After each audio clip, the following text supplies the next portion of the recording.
कानून व्यवस्था की स्थिति पिछले कई सालों से बद से बदतर होती रही है। बावजूद इसके जब लोगों ने फिर से उसी सरकार को चुना है तो निश्चित तौर पर उसमें आप सुधार की संभावना नहीं देखना आपको चाहिए। अगर जो गलती हो रही है, जो अपराध हो रहा है, उसके लिए जहां तक हो सकेगा जनसुराज के लोग आवाज उठाएंगे। जहानाबाद में नीट की छात्रा के साथ जो जघन्य अपराध हुआ, आपको याद होगा पुलिस प्रशासन ने सबसे पहले कह दिया कि ये आत्महत्या है, ये कोई रेप या कोई हत्या का मामला नहीं है।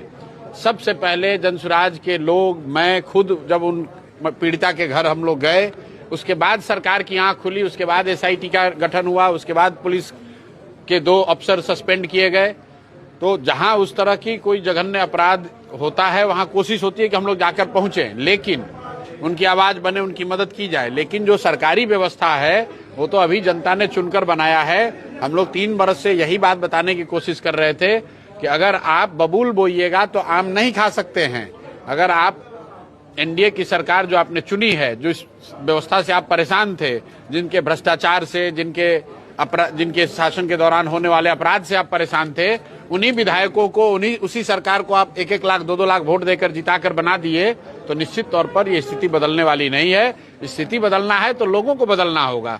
जब वोट देना होता है तो आप वापस उसी को वोट दे देते हैं और फिर समझते हैं कि नई व्यवस्था बन जाएगी। वो तो हो नहीं सकता है। आपने 10,000 रुपए की लालच में या जातियों के नाम पर या हिंदू मुसलमान बन के आपने वोट दे दिया, तो भाई अब 5 बरस आप इस व्यवस्था को झेलना पड़ेगा। हम लोग की जो भूमिका है समाज के साथ खड़े होने की, उनकी मदद करने की, जो शक्ति जनता ने हमें दिया है उस शक्ति के साथ हम लोग खड़े होंगे, उनकी आवाज बनेंगे, उनकी मदद करेंगे। लेकिन जिसको सरकार, जहां की जनता ने चुना है, सरकार चलाने की जवाबदेही दी है जनता को, उनसे सवाल